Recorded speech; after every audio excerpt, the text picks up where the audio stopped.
what I can say as well is that a sofa is a product that most people, when you think about it, they want to sit on it. They want to try it in real person. So having Cozey being only an online product, the goal was really to create the most realistic in-store experience as possible, but online. So trying really to focus to create that almost physical experience, but online. I mean, I first heard about you and I guess your brand first through a mounting frustration that my wife and I were having, which is we ordered a couch when we first moved into our house, not from Cozey, but from the department store here. And it's like came 18 weeks later, couldn't fit it through my door, my garage door, the back door. And we finally got it in and it totally didn't fit the space. So it was a very difficult and frustrating experience. We sold it for like 70 cents on the dollar, 60 cents on the dollar. And so we started searching around naturally, right? And came across Cozey, and I was immediately attracted to the way you tell stories with video and all the content. And then I thought it'd be a great idea to reach out to you and see if you'd be willing to come tell us some stories about your about year and a half there, 2 years there. Before any of that, though, who is Félix Robitaille? First of all, can we get through something here? Is it Félix or is it Félix? Félix. I mean, in French it's Félix. In English it's Félix. No, it's Félix. No, yeah, in English. No, he's saying Félix. Yeah, in English. He's saying in French as well. He's saying it's Félix. It's Félix. Not Félix. It's Okay, not Félix. okay, Félix. You're Okay. thinking happy in Spanish, Feliz. I mean, I don't know. Maybe he's happy too, but Okay. I'm pretty sure. All right, we got that settled. Yeah. Tell us about your background. Obviously, you were in marketing before Cozey, but tell us about the journey there, the journey throughout, and what do you like to do besides skiing outside of work? Yeah, sure. So, I mean, I did my degree at uni in marketing. Then I worked in a consulting firm for about a year and a half, marketing consulting. So it was a really small team, and we were mainly focusing on with interior design clients. So redesigning mostly their B2B program. And I knew Fred, the founder and CEO of Cozey, since I was young. And he reached out to me because he knew that I was working in marketing to chat about Cozey, and he'd already started Cozey for like 6 months then. So we chatted about that, and he was looking for someone in marketing, and Cozey was really a project that was talking to me, and I found the idea super exciting, and the product was amazing as well, was something that I was believing in. So then that's why I decided to join him and start something new with him. We're a super small team first, but it was a great product and great energy. So that's a bit how I joined Cozey. And other than digital marketing, I'm a big outdoors guy, so I like to go skiing, biking in the summer. I'm a super social person, so going out eating in the nice Montreal restaurant food scene. Yeah. That's so good. What's your favorite kind of area of Montreal for dining out, going out? Tell us Westerners about this. All right, sure. So actually, every neighborhood has like a nice gem to eat at and have a few drinks at. Yeah. But mainly, I mean, Petite Italie is really great. So a small Little Italy. So Okay. there's a lot of nice Italian restaurants there as well. There's various cultural restaurants over there. There's a lot of Indian food, Japanese food, nice new age restaurant with products of the moment, very little menu, and nice selections of wine. Oh yeah. Yeah, so little. I mean, not that much, but when I go to nice places to eat at, I like to be recommended stuff, and even if I don't necessarily know what that is, I like the taste. Are you going to get a lot of time in Calgary at all, or are you literally flying in and zooming out? We're getting back on a Sunday at 6 a.m. So yeah, maybe don't know if it's worth it to put in the podcast, but we're gonna probably arrive there at night and try not to sleep to catch our flight at 6. The reason I say is there's just incredible restaurants out here, and I'm a big foodie, so I would like recommend a few for you. But I mean, if you're tight for time, all my friends are the same. Every time they come in to go skiing or they're like, yeah, no, we're literally zipping around. Like we won't have time to spend in Calgary, but there's some unbelievable restaurants. But yeah, there's steakhouses, right? Like last time I went, the steakhouses are okay. It's more like what you talk about, you know, those like finite menus, like shared plates, cocktails. Like there's some incredible restaurants now that have opened up in the last 3 years. Yeah. And steak, don't get me wrong, you can go to those steakhouses. There's the classics for sure.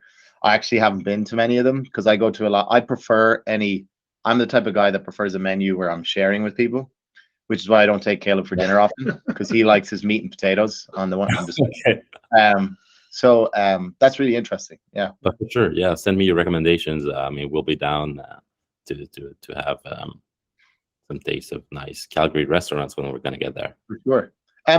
Just going back to the Cozey story. I wanted to ask. So obviously, you came into the business. Can you give me a little bit of a read on? Because for context, I recently purchased a couch, not from Cozey, but just in the city because it was available and I could have it delivered like 2 days later, and it was just fortune. But I did spend a lot of time looking at Cozey and some of the couches, and I did look at like reviews, and I went through kind of the virtual imaging that you do where you can like put it in a house and stuff. It was amazing. Yeah. And I guess what I want to know is what it looked like when you first arrived into Cozey from a marketing standpoint. Like what was there that we see today versus what it was like when you arrived? Sure. So when I arrived, actually, it was only Fred that was doing marketing, and there was also a customer service person there, and he also just hired Dominic, which is our current CFO and COO. So Fred was doing all marketing, and we've had 3Ds that were done in the early days of Cozey that were already there when I arrived, as well as a 3D animation. And yeah, on the website, you could, I can't even remember how you could configure your sofa, but there was a configurator there. But very fewer configs that we've done. There was no sectionals. And the 3D models that we had were not as good as what we're having now. And also with some pictures that were on the website. It was a really basic website for one product only that was offered in 3 sizes and 5 colors. So that sometimes simple at the beginning of a journey is almost better because you know it allows you to build your revenue and test the minimum viable product in the market, right? Before. For sure. And what I can say as well is that a sofa is a product that most people, when you think about it, they want to sit on it. They want to try it in real person. So having Cozey being only an online product, the goal was really to create the most realistic in-store experience as possible, but online. So trying really to focus to create that almost physical experience, but online. So that's why. How did that manifest? What are some examples? It's a great idea. It's a tall order, but how do you bridge the gap between digital and getting as close to physical? What were some of the things that you implemented? Sure. Well, there was at first a good real 3Ds that we now have. So having 3D products that you can turn around to really see every angle of it help in the decision-making process of someone looking for a sofa. There was also the fact that you can order free swatches to your place before buying the sofa to actually feel the fabric, really see what it would maybe look like in your space. And then we've also decided to implement the augmented reality feature that was offered by the same provider who does our 3D. So that was really something I found nice. I mean, looking at dimensions of the sofa in your space to really help you and help the customer make the best decisions in terms of configuration that they want. Because you can configure like the sofa pretty deeply. So people probably want to have a look of what it would look like in their place before they actually order it. That was also something to make it more real. And there's also a little feature that we're using on the swatch page right now that's called Light Beans, and it's where we sent fabric swatches to a lab in Quebec City where they were scanning the product with a special light. So you could actually drag a light over the fabric to really see how the material reacts when a light passes on it, instead of, the fabric looks different when you're seeing it in the shadow versus the sun and the different angle that you're seeing it. So to make it look more real, this was also something that we've decided to do. Cool. Do you remember back to when you first started there? Tell us a little bit about your first 90 days on the job. Was it a lot of learning what the inspiration or the vision of the story was, versus did you get some small marketing systems in market just so you can kind of start collecting data? Or what was the first 90 days? What did the first 90 days look like for you, if you can recall? Yeah, sure. Well, I was really learning about digital marketing and how it works. I mean, I had very little experience in digital marketing before starting at Cozey. I mean, I had run some Facebook campaigns in the past, but very low scale. So now was really to learn how the whole digital marketing world was working. And Fred was a pretty good teacher for this to me. I mean, he has a background in economics and sees this very at a macro level. So, it's traffic and conversion rate at the end. Yeah. So understanding it that way was easier for me to really try to understand that world. So at first I was looking at videos of YouTubers talking about what digital marketing is, what actions they were taking to test and optimize their campaigns and everything across all channels. What I did was really, I watched a couple of them, but the best way for me to learning that was by testing it. So in the first few days, I was launching campaigns, testing creatives, like $5 campaign, just to really see what is the impact of me changing the targeting, the audience interests, the creative, the copy. So just testing it with various $5 campaigns and then analyzing the results of these. That was a big part of me understanding the thing, is really get your hands dirty and launch campaigns, even if it doesn't work at all. It's okay. Learning is good, is worth investing in learning. Sure. So testing stuff. And you wanted to say something? Yeah, I did. It's interesting that you talked about, so we were having this conversation with a client a while ago about the difference between short-term tactical plays versus long-term strategic thinking. And kind of one of the things you're touching on there is just the value to micro tests at the beginning, getting into the weeds almost instantly, just to see what works, what doesn't work, getting a feel for how your brand, I guess, connects with people online. Did you feel like that was a pivotal part that led you to then build a strategy, or were you kind of doing both in tandem, where you were building out? Did you literally just walk in the door and sit down and just start pulling levers here and there, and that's it? And Fred was like, yeah, take your time? Or was Fred like, I kind of need a long-term vision, but I also am happy with you to just play around in the basement with all the tools we have? What did that look like? Yeah, well, Fred had a long-term vision on what he wanted to achieve. So he had also a very good understanding of digital marketing.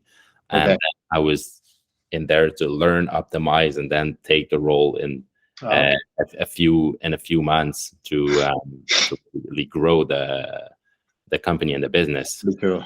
Yeah, but then in parallel, I was also making more strategic learnings. So I was trying to put myself in the customer's shoes and see what is the journey of someone looking for a sofa What do they want to see also at each stage of their journey, and where can they see that? What channels are they using? What media are they using? Do they listen to radio? Do they watch TV? Do they listen to podcasts? How long are they on Facebook? Are they on Facebook, Google? What would be their journey? So, okay, let's say they see an ad. Then what happens? Do they go on Google and Google the name of the brand? Do they just leave it as is for a few days and then try to think about us few days after or weeks later, and then go back to Google? So I kind of draw a big journey of what it would look like to someone to purchase a sofa. So what is the first trigger that tells someone, okay, I need a sofa? Is it because you're moving? Is it because you're buying you just want to redecorate your living room, or you have a worn out sofa that you really want to change? Mm-hmm. So what do you want to see in a sofa to attract you and make you click on something? And then once you've clicked, once you know about the brand, what do you want to know about the brand? And then once you're about to purchase, what do you want to see before purchasing, and what do you want to experience also after having purchased the sofa? So having drawn out this journey and try to identify the channels on which our potential customer can be, we also compared it with what we add at the moment in our digital efforts. So let's say, what's our campaigns right now on Facebook? What's our campaign on Google? Who are we targeting? What are the audiences that we're missing on? What are the potential audiences that we should then target? And excuse me, to fill in the blanks in the journey that we draw and the actual digital landscape that we had built at that time. Yeah. This helped. The vision, though, I guess I just want to clarify an assumption. Would you argue, or would you say that had you not had a vision so clear or so eloquent from a marketing standpoint, a digital marketing standpoint, it would have been trickier or more difficult for you to kind of run those tests? Because without that kind of thread, running those tests would have been a little bit like you were lost at sea, would you say?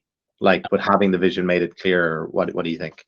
I mean, the vision that we had at that point was to sell as many sofas as we could, so reach as many people as we can and provide also the best furniture experience that exists in Canada. So we're really focusing on creating the best experience possible, and then once people experience the product, the best marketing channel is after that. I mean, word of mouth and good experience and rating and building trust in the brand that way.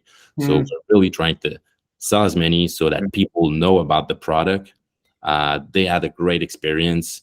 We were really also focusing, and we are still focusing on delivering a great customer service and customer experience. I mean, people were never talking to robots or waiting many days before getting a response from Cozey. I mean, our median response time is below 50 minutes, like at any time now, and we got a lot of requests. So, and customer service, like our biggest team. So we really are inbound sales, isn't it? Sorry? It's like inbound sales, your customer service team. Like if I go on your website, I go, hey, do you have this couch in X size versus Y size? It's so important that that customer service team are responsive and on the button. And delivering a great experience as well on the website, a seamless journey on the website from someone gets in, orders swatches, receives them quickly, purchases a sofa, is delivered within 2 to 5 days, pretty quick whenever it's in stock, and then get it in boxes that are easy to transport, easy to assemble. Fred was calling customers after to have feedback on their experience. Wow, that's awesome. You got the CEO calling you and asking you, how's the product? What do you think about it? What do you recommend? Interesting. So really trying to focus on the experience and the end user. So we're really a customer-centric company. And that was also the vision of Cozey since the beginning, to really offer customer-centric experience and convenient product. In your role specifically, how much roughly how much of your day is focused on moving the dials, focusing on ROAS, conversion rate, and what else goes into a day in the life for you today in your role? Is there a team management component? Is there a forward-looking strategy development, or is it primarily optimization based for ROAS? I don't know what percentage of my day. I mean, digital is only a part right now of marketing. I mean, we're also really focusing, as I said, on creating the best experience. So like bringing improvements on the website, on the products, on also all assembly guides, the swatch kit when you receive them. And then there's not only digital marketing, there's also out of home and more traditional marketing and relations with press that are important, and trying also to develop new product. Every department talk to each other to really focus on creating great products that and great delivery time. Yeah. How is your marketing team built and organized right now? Who's involved? We're a pretty small team. We're pretty lean and mean. So there's myself and Alex, who is in charge of digital optimization really 100% of the time. But we're talking 3 or 4 times a week for an hour and a half to 2 hours, digging into campaigns and trying to optimize and make change of budgets throughout channel, throughout creative, testing audiences, testing campaigns, testing the overall structure as well. I believe that it's good to change the whole structure. Like, what's your percentage of spend in awareness? What's your percentage of spend in conversion? And then also the percentage of your whole budget on which channel it is. So X% on Facebook, X% on Google, Pinterest, TikTok. And then what's the magic recipe that will increase conversion rate and increase ROAS to get to optimize really ROAS at the end. Right.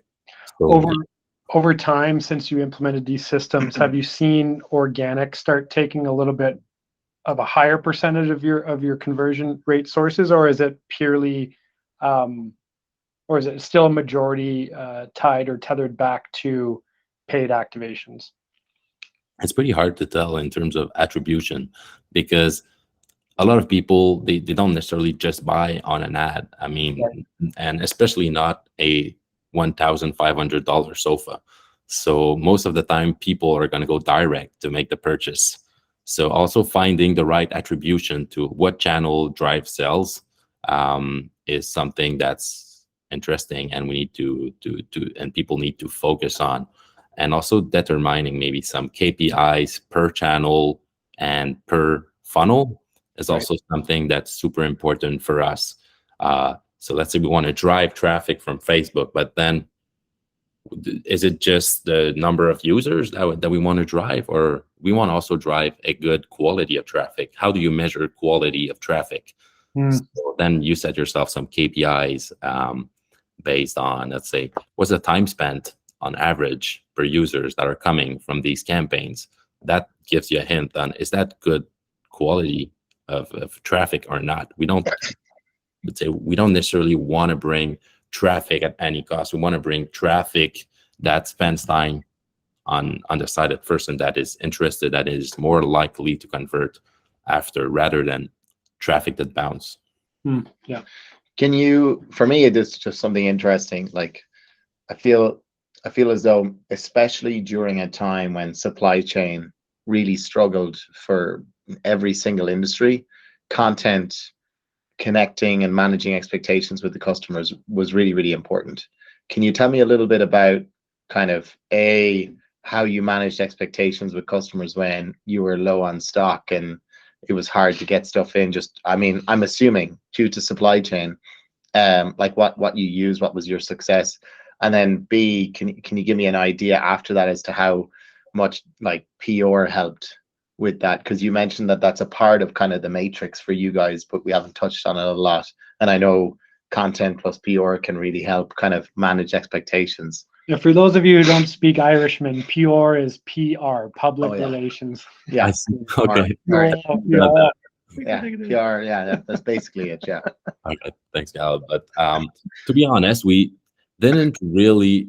I mean, we had a little down point at some point, but we didn't really struggle that much in terms of getting stock. We have a really good operations team that forecasts demand, and then we need at marketing need to meet their forecast based on the stock that we have. So let's say we don't have a lot of stock, then we won't be spending that crazy in marketing to make sure that people are getting their sofas in time. And on the website is always displayed the estimated delivery time of the sofa when you purchase it.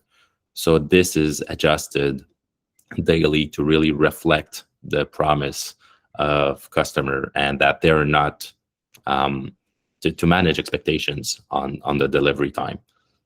So we didn't really have to make big PR moves to be sorry about the delays of the orders, because we manage expectation at source, and we were good. Also, we had a really good operations team working hard to get containers in Montreal.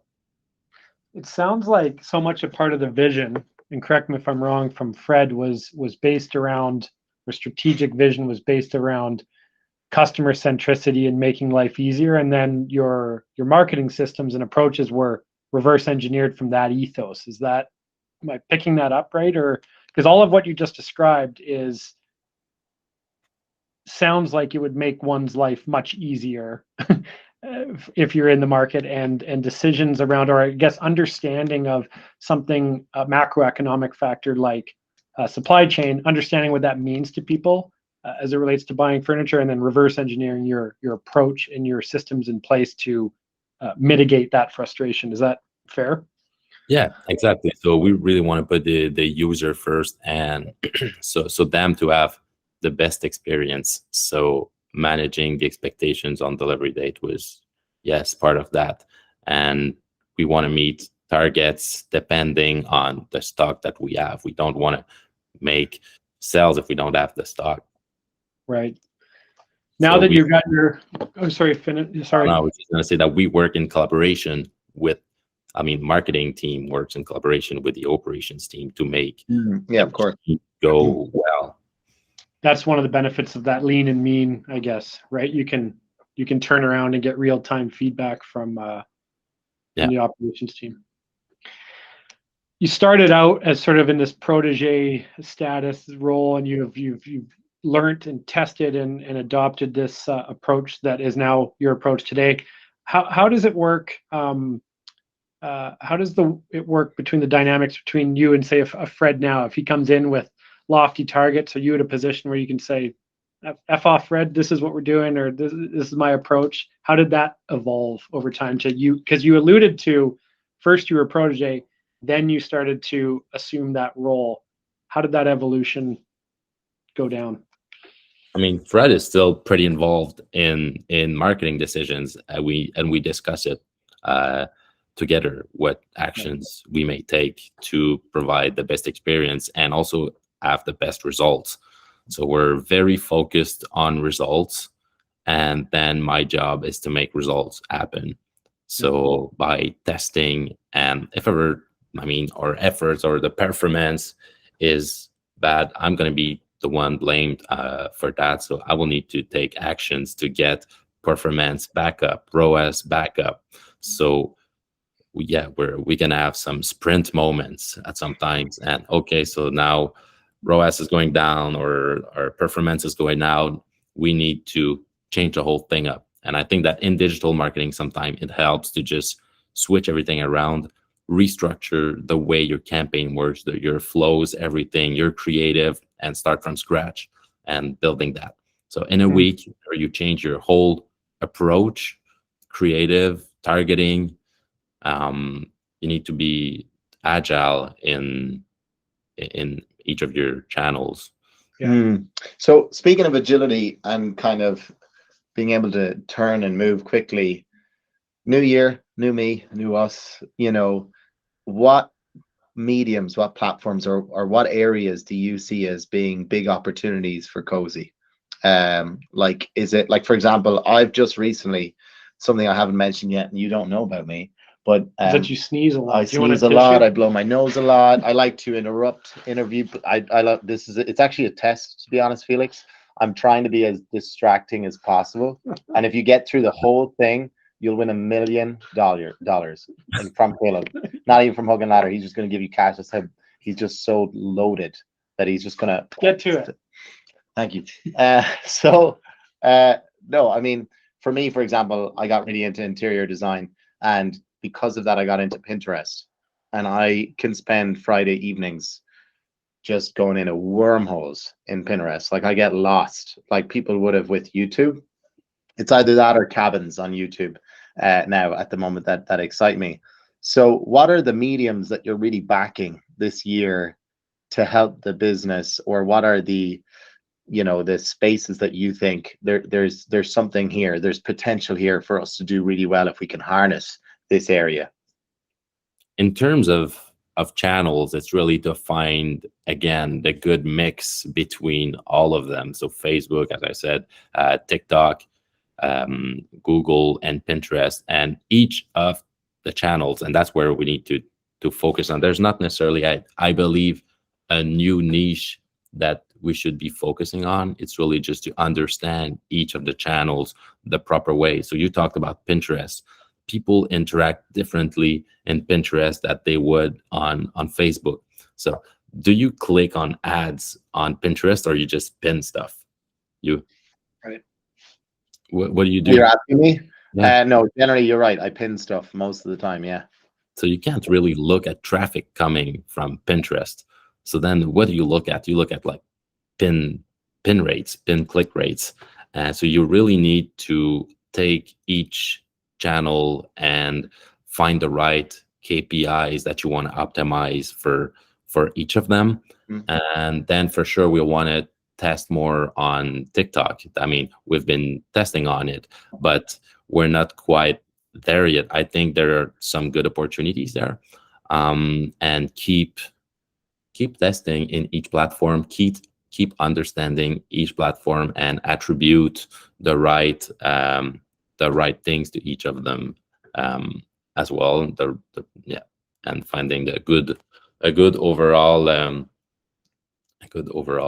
mix that makes sense. I feel like as well, what you're also kind of highlighting just the need to be constantly iterating. Like, Yeah. you're constantly testing, and sometimes I think people kind of start off that way, and then they kind of get a little bit comfy, and they kind of get into like, this has worked really well. All we have to do is lean in a bit harder, spend more money. But what you're saying, which is really valuable, is just the ability to constantly just assume that if you're not testing and iterating, you're losing grasp of the focus of what you should be doing. Yes, exactly. And there's I think that the perfect mix changes through the year. You need to prepare as well for, let's say, future months that that sales are going to be up. So what is the channel that drives the more traffic, so that you're going to put a bigger chunk of your budget in there in preparation to then retarget on the other best channels that are best to retarget. So it's really moving the budget and understanding how all the channels are working together. They each have a purpose and strengths and weaknesses, and then leverage them to achieve your goal. And then there's also everything that's out of home and more traditional is also important. How do you build like trust in a brand? People need to trust an online brand, and for that, I think it goes well through more traditional medias. When TV talks about a brand, for sure people will trust it more. Or when newspaper talk about a brand as well, or whenever there's billboards. We've done 2 nice billboard campaigns in Toronto in the past 2 years, and that I think is beneficial for people to really see, okay, so Cozey, these guys, they're serious, they're out there, they got massive billboards across Toronto. So that also helps to build trust in the brand and make people know who we are. Besides selling home decor, furniture, tables, what is the brand? Why does that brand exist? What are you trying to achieve outside of the literal thing you sell? As I mentioned before, it's really to create the best furniture shopping experience Okay. out there and actually in the world. I mean, that's really our objective by focusing on the customer and their needs, and by providing Okay. chic, convenient, and affordable furniture. Okay. Yeah. And it looks like you guys do some philanthropic stuff and some charity based stuff. Is that a big part of the mix going forward, or how does that? I mean, it's part of the mix. It's part of our values as well. Core at Cozey, we really want to engage with the community that we're living in, and we want to bring as much comfort to people who need it the most through our donation program that we have. So where we partner with different charities and organizations that may be in need of furniture and sofas, and we provide them sofas, and we're also reducing waste. So the way this program works is everybody has 30 days to return their sofa. So we offer a risk-free 30-day trial to everybody in Canada that orders a sofa. So then most of the time, these sofas, they've been assembled once and then returned in packed in box, but we can't sell them after that really at new. So we have a refurbished program where sofas that have really zero scratch, zero dent in the fabric, anything, we inspect them, repackage them. If ever there's a missing part, a missing leg, a missing screw in the thing, we'll replace it and sell them as refurbished. And then the ones that have, let's say, a little scratch, but that are still not, we wouldn't put that in the refurbished stock that we do sell, but we then keep it and identify them as donation sofas. And then we reach out to organizations who may be indeed like shelters for homeless people in Montreal. We're partnering with over 20 different charities and organizations in the area to provide them sofas whenever they're in need. So let's say there's a big shelter in Montreal that's called Missional Brewery, and they have old furniture, but that's a massive building, and they wanted also to create a new housing facility to do social reinsertion of people who are homeless by offering them free apartments. And these people, they wanted as well to have sofas in their space and in their rooms and be able to have some dignity with not all torn out furniture. So we have a good relationship with them, and they were building, let's say, 50 units. So they wanted 50 sofas to put in these rooms and in the more lounging space, so that people can use sofas and find back some dignity and get back into society as more normal people. That's amazing. That's awesome. That's incredible. I want to first of all thank you for spending this time together. I'm going to give David the last question and have us wrap us up. I want to keep to the time that we told you about, but I just think that your approach is awesome. I love the way that you were inserted into the role, having no experience, and then just saying, you know what, I'm going to go figure this out. I'm sure there was a lot of long nights, a lot of well burnt candles to figuring that out, and it kind of reminds me and everyone listening that sometimes hard work is just is the only answer, right? Is the only antidote to the problem. So. Yeah, totally. And I mean, the attitude that we have at Cozey is really a go-getter attitude. So we want to achieve something. We have goals. We'll make it happen, and then takes whatever to make it happen. So let's say we want to achieve this number this month of sales.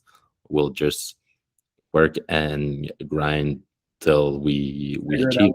So, yeah, we'll try to figure it out. And sometimes it's hard, but it's pretty rare that we don't find at the end a solution. But we need to rethink what you're doing at the moment. And I think sometimes that coming from a really not a too digital marketing background helps you understand and look at the problem through different angles and see why are people not converting, or why is traffic so low. And also you need to remember, I think, to try to control levers that you can. Let's say for traffic, what is traffic? It's CPM and awareness and click-through rate.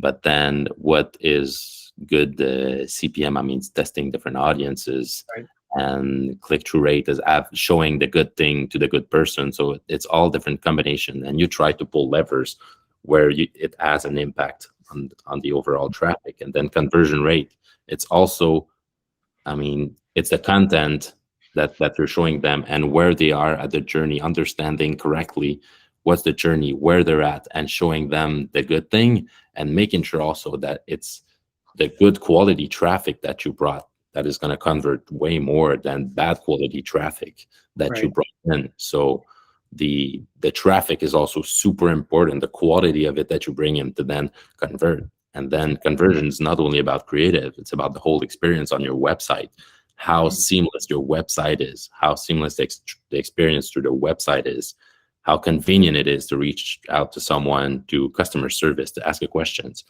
and everything. So it's looking at it big picture, and then try to pull on levers that you can to impact traffic and conversion rate, big picture.